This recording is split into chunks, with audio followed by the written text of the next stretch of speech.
Mike here from Panther Hollow Sporting Optics, and we are sitting in front of Panther Hollow. The building is coming along. I'm kind of a do-it-yourself kind of guy, so it's taken a while, and I don't look for that to change. It's going to take a while longer to make sure we got everything just the way we like it before we open up. Some guys have asked about a web page. We are working on that. We just haven't got it up and running yet. So without any further ado, here we're going to get to this Q&A video. I've got a few questions here I'm going to run through. The first question is from Nathan in New Jersey. He asked about shooting the 22 in the rain. I haven't done that yet. Now I plan to do that. That's a good idea for a video. We shot the 7mm Magnum, the 6 Creedmoor, and the 6XC in the rain, and it was a lot of fun. A little bit rough on camera gear because of the moisture and stuff, but learning curve for me. I am by far no professional when it comes to making videos or cutting videos or anything to really do with videos. So I just kind of, it's raw for footage for me to you guys, and you kind of see it. I kind of cut it the best I can to keep out some of the slow parts. So Nathan, that's a good question. I will do that one of these days and be looking for that video. James from Long Island asked me about the setup on this particular 22. Now I don't think I've ever had this setup actually on video. This was in a KRG chassis. I just not too long ago switched over to one of my older chassis that I recently purchased back from a shooter that had bought it from me, and I got my old chassis back and I put my Bergara in there, and I think the chassis is going to live with me now. This was my very first long-range chassis. I originally had a 6 Creedmoor in it with a McGowan precision barrel. I had a lot of fun with that setup, this build. Now I've got my 22 in it, and the setup on this guy is Athlon Chronos BTR. 4.5 to 28 by 56 with a 40 MOA rail, just a standard bubble level. And then one of the most important pieces to me is the trigger. This is a Timney Calvin Elite 2-stage trigger. Great trigger for the money. There's other trigger brands out there that work really well that other guys run. You know, the Timney hit trigger, of course it's still a Timney, but the Timney hit trigger is a good one. The Trigger Techs and the Trigger Hit Diamonds are all good. So it really depends on preference on the triggers. I prefer a 2-stage. That's just how I roll. He also asked me about a Voodoo versus the Bergara. Now I haven't had a chance to shoot a Voodoo. I know there's some guys that we shoot with that are going to be getting a Voodoo. So I look forward to shooting with those guys and see how the Voodoo compares to the Bergara. I've heard it's better. I don't have the experience to state that factually yet or not. So the Bergara shoots really good, especially with the SK long range. And one of my favorite 22 cartridges is the Wolf Match Extra. We use a lot of that, or I use a lot of it. Some of the guys I shoot with use some of it. So that's kind of that deal, James. When we get a chance to compare the Voodoo to the Bergara, that will be a great video. So thanks for the email. Daryl from Tennessee asked me if I was ever planning on setting this barreled action in a Valdada chassis. That's a very good question.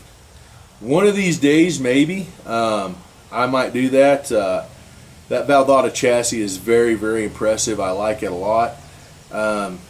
So let's leave that as a maybe. That's a pretty good, like I said, another good financial commitment to do that. Those chassis, even for me, are very spendy. So, well, compared to the Masterpiece, they're pretty close, really, price-wise. But anyways, again, that's a maybe, Daryl. We will look at that later on.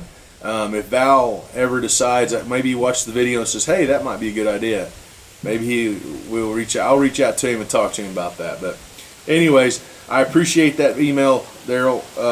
The next guy is Gary from Utah. He asked me how the 7mm Valdada is doing.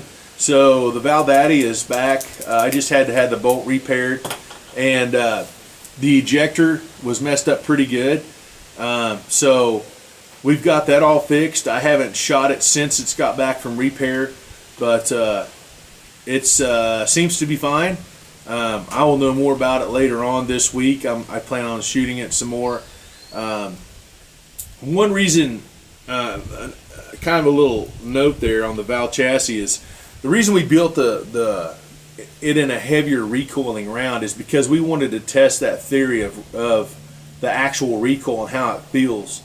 So that action is pushed down in that chassis a considerable amount more than the chassis that we have in front of us here. So it does make it recoil different. It pushes straight back.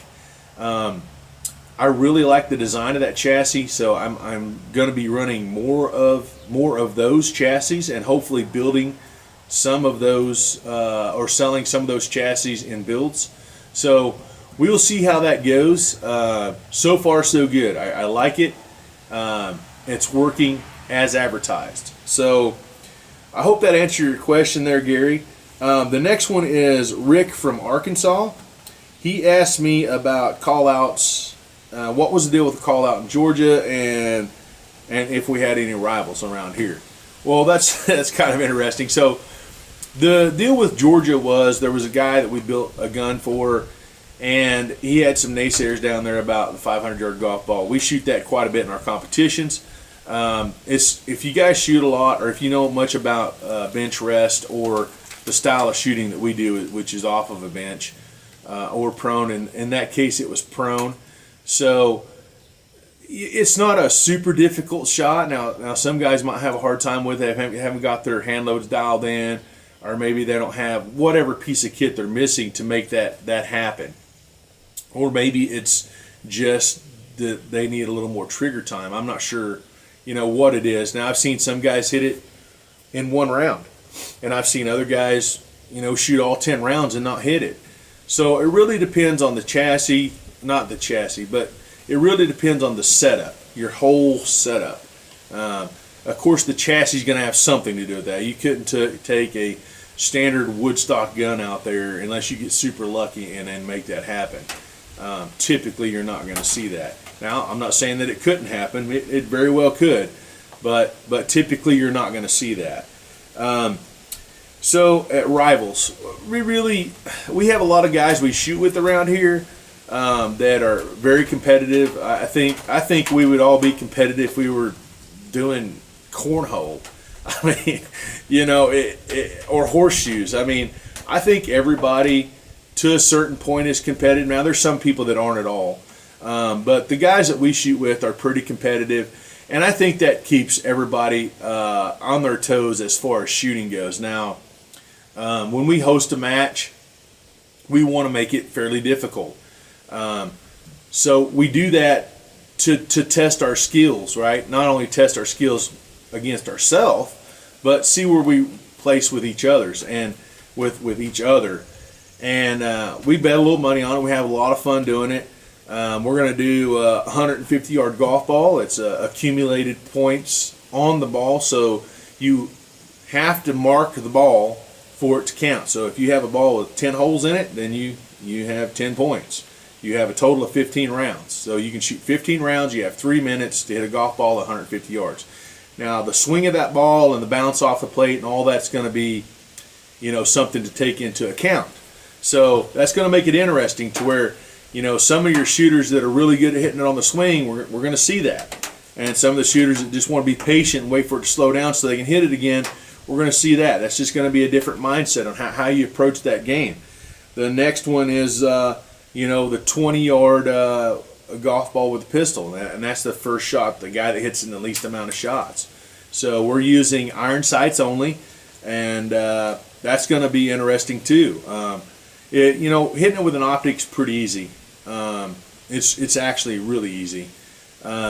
hitting it with iron sights is going to be, you know, what are you going to pick? You're going to pick the 22. You're going to pick something else. So that's going to be interesting. It's kind of a, you know, a game of choices there. So, and the last part of our competition that's coming up on the 25th is 500-yard golf ball center fire. That's kind of what we do around here. It's a lot of fun. If you guys have never tried it, take a precision rifle with a rear rest and only a bag, no precision rests, and a bipod. No precision rests up front. Now the bench rest guys are gonna make it happen fairly easily. 500 yards with a bench rest rifle off of all calibrated equipment. Yeah, it's not hard. So when you're taking into account a guy sitting on the bench and he's holding a rear bag and he has to use, you know, this style of bipod, you know, that makes it a little bit more about the shooter. So it's a lot of fun.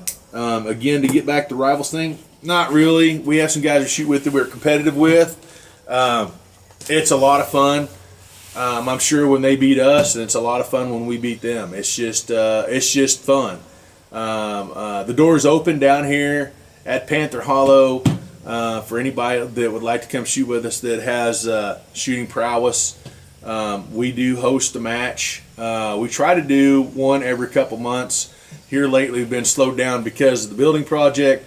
So anyways, a short Q&A video. I appreciate you guys watching. I appreciate all my new subscribers. We plan to keep it rolling here, keep growing the channel. If you guys like this video content, like the content that we're providing here at Panther Hollow, mash that thumbs up button and subscribe. We're going to be doing some more scope giveaways. So we're going to be doing some hawks, some black hounds coming up here. If you guys are interested in that, you must be a subscriber and you must be a U.S. resident or I should be mailing it to a U.S. resident address. Okay, I can't mail it out of the U.S., but I can mail it to any address in the U.S. and that would be a free thing for the guys that guess a number. Again, that's not happening now, but it's happening here in the near future. So you guys be looking for that. And again, I appreciate you guys watching. You guys have a great week, and we'll see you in the next video.